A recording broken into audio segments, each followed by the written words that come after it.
Depuis plusieurs décennies, la Chine a transformé son programme spatial en une véritable démonstration de puissance technologique et stratégique. Grâce à des avancées majeures et à des investissements colossaux, elle rivalise aujourd'hui avec les grandes puissances comme les États-Unis et l'Europe. Mais comment la Chine est-elle parvenue à bâtir un programme spatial aussi ambitieux? Et quelles sont ses prochaines étapes? C'est ce qu'on vous propose de découvrir aujourd'hui. C'est parti! Commençons par regarder l'histoire spatiale chinoise de plus près. En 1956, sous l'impulsion de Mao Zedong et avec l'aide de scientifiques revenus du RSS, la Chine crée l'Académie chinoise de technologie des lanceurs, marquant le début officiel de son programme spatial. Pékin bénéficie alors d'un soutien soviétique, notamment pour le développement de fusées, mais cette coopération prend fin après la rupture sino-soviétique en 1960. Dès lors, la Chine doit compter sur ses propres ressources. Le 24 avril 1970, le pays entre dans le club restreint des puissances spatiales en lançant son premier satellite, Dongfang-Hong, à bord d'une fusée Long March 1. Ce succès est hautement symbolique, car il prouve que la Chine peut rivaliser avec les États-Unis et l'URSS. Après ce premier exploit, Pékin développe progressivement ses capacités. Dans les années 80, elle perfectionne ses lanceurs Long March et commence à commercialiser ses services de lancement. Ensuite, Pékin met en place un programme habité baptisé Shenzhou, inspiré du programme Soyouz russe. Avec l'aide de Moscou, la Chine conçoit des capsules capables d'envoyer des taïkonautes dans l'espace.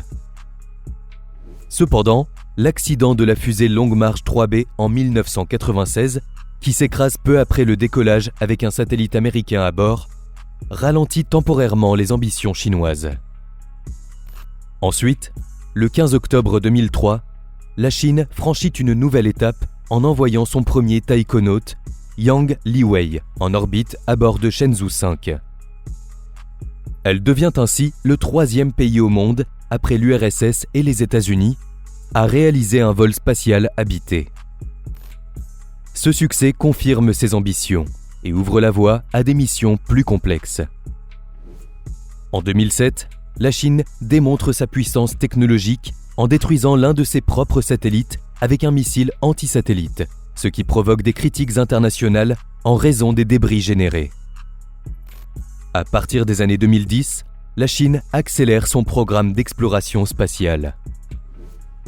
Par la suite, entre 2011 et 2016, Pékin lance 2 prototypes de stations spatiales, Tiangong 1 et 2, servant de banc d'essai pour une future station permanente. En 2013, la sonde Chang'e 3 envoie le rover Yutu sur la Lune, marquant le premier alunissage chinois. En 2019, Chang'e 4 réalise un exploit inédit en se posant sur la face cachée de la Lune. En 2021, le pays place sur Mars son rover Zhurong grâce à la mission Tianwen-1, un exploit que seuls les États-Unis avaient réussi jusque-là. En parallèle, Pékin construit et finalise en 2022 sa propre station spatiale Tiangong, destinée à concurrencer l'ISS, la Station spatiale internationale. Aujourd'hui, la Chine ambitionne d'envoyer des humains sur la Lune d'ici 2030 et de développer une station lunaire en coopération avec la Russie. Son programme spatial est ainsi devenu l'un des plus avancés au monde, rivalisant avec la NASA et l'ESA, l'Agence spatiale européenne. Regardons de plus près son ambition d'aller sur la Lune d'ici 2030. Cette initiative s'inscrit dans une stratégie plus large de renforcer sa position en tant que puissance spatiale mondiale. Les objectifs de cette mission lunaire incluent l'exploration scientifique, l'installation potentielle de bases lunaires robotisées et l'extraction de ressources naturelles, telles que l'hélium-3, un isotope rare qui pourrait être utilisé comme source d'énergie. Ainsi, ce programme ambitionne non seulement de rivaliser avec les États-Unis dans une nouvelle course à la Lune, mais également de consolider la place de la Chine comme leader dans la future exploitation de l'espace. Pour y arriver, Pékin se concentre sur la mise en place d'une combinaison de technologies avancées et de stratégies soigneusement conçues.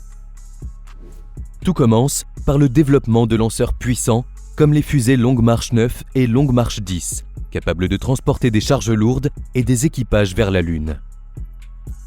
Ces lanceurs sont suivis par l'utilisation du vaisseau spatial Mengzhou, conçu spécialement pour les missions lunaires, qui assurera le transport des taïkonautes en toute sécurité. Une fois en orbite, un module atterrisseur appelé Lanyue prendra le relais pour déposer les astronautes sur la surface lunaire. Afin d'assurer le succès de ces étapes, la Chine s'appuie sur des systèmes de navigation et de communication ultramodernes pour coordonner les trajectoires et maintenir le contact avec la Terre. Parallèlement, les expériences menées lors des missions Chang'e précédentes ont permis de tester des technologies essentielles, comme l'atterrissage sur la face cachée de la Lune et le retour d'échantillons. La Chine prévoit également de poser les bases de l'exploitation des ressources lunaires.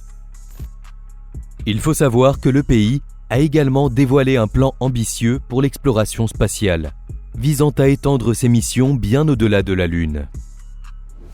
Ce programme inclut des objectifs interplanétaires, notamment l'exploration de Mars, Jupiter et même des lunes de Neptune. Parmi les projets phares, la mission Tianwen-3, prévue pour 2028, vise à collecter des échantillons de sol martien et à les ramener sur Terre. En 2029, la mission Tianwen-4 se concentrera sur l'exploration de Jupiter et de sa lune Callisto.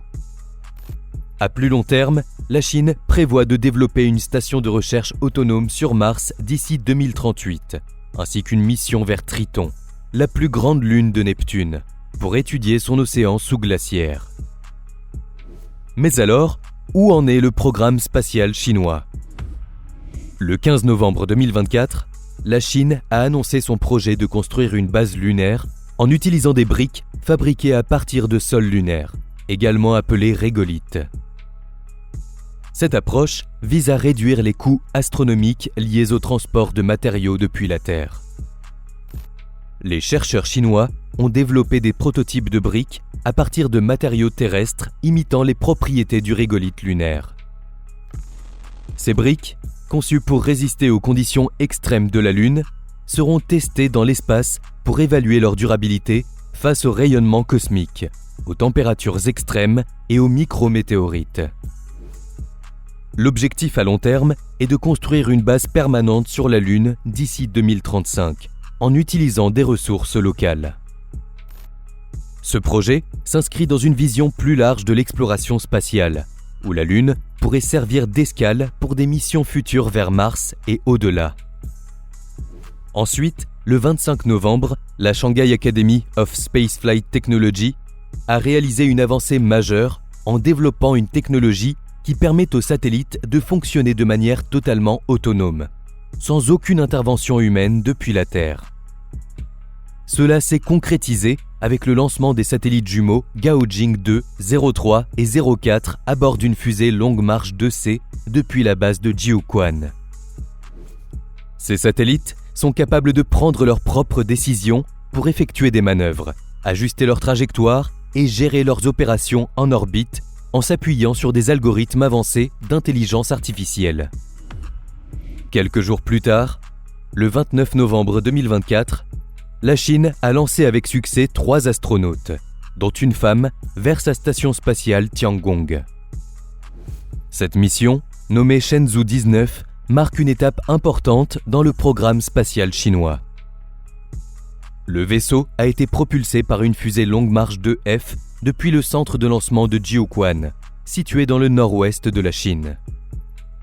L'équipage comprend Kai Xuzhe, un astronaute expérimenté, ainsi que Song Lingdong et Wang Haoze, qui effectuent leur premier vol spatial. Wang Haoze devient ainsi la 3e femme chinoise à voyager dans l'espace. Cette mission a pour objectif principal de renforcer l'expérience de la Chine en matière de vol habité et de préparer les futures missions lunaires. Les astronautes mèneront diverses expériences scientifiques, notamment dans les domaines de la microgravité, des sciences des matériaux et de la médecine, tout en assurant la maintenance de la station. Le 19 décembre 2024, la Chine a de nouveau fait parler d'elle, en battant le record de la plus longue sortie extravéhiculaire dans l'espace. En effet, 2 astronautes chinois ont passé plus de 9 heures en dehors de la station spatiale Tiangong. Cette sortie a surpassé le précédent record établi par la NASA en 2001, qui était de 8 heures et 56 minutes. Durant cette sortie, les astronautes ont accompli des tâches essentielles, notamment l'installation d'un bouclier de protection contre les débris spatiaux et la maintenance des équipements de la station. Ils ont également utilisé le bras robotique de Tiangong pour faciliter leurs travaux. Ensuite, au début de l'année 2025, le 14 janvier plus précisément, la Chine a annoncé son projet ambitieux de construire une centrale solaire géante dans l'espace. Cette centrale, placée en orbite géostationnaire à environ 36 000 km au-dessus de la Terre, pourrait capter l'énergie solaire directement dans l'espace, où la lumière du Soleil est beaucoup plus intense qu'à la surface terrestre. L'énergie collectée serait ensuite transmise vers la Terre sous forme de micro-ondes ou de lasers, permettant une production continue, sans interruption due aux conditions météorologiques ou à l'alternance jour-nuit. Il est donc clair que la Chine ne se contente plus d'être un acteur parmi tant d'autres dans l'espace. Elle veut en devenir un leader incontesté. Entre missions lunaires, exploration martienne et innovations technologiques, comme les centrales solaires spatiales ou les satellites autonomes, Pékin démontre une capacité d'innovation et une détermination sans faille. Reste à voir si la Chine parviendra à concrétiser toutes ses ambitions et à redéfinir durablement l'équilibre des forces dans l'exploration spatiale mondiale.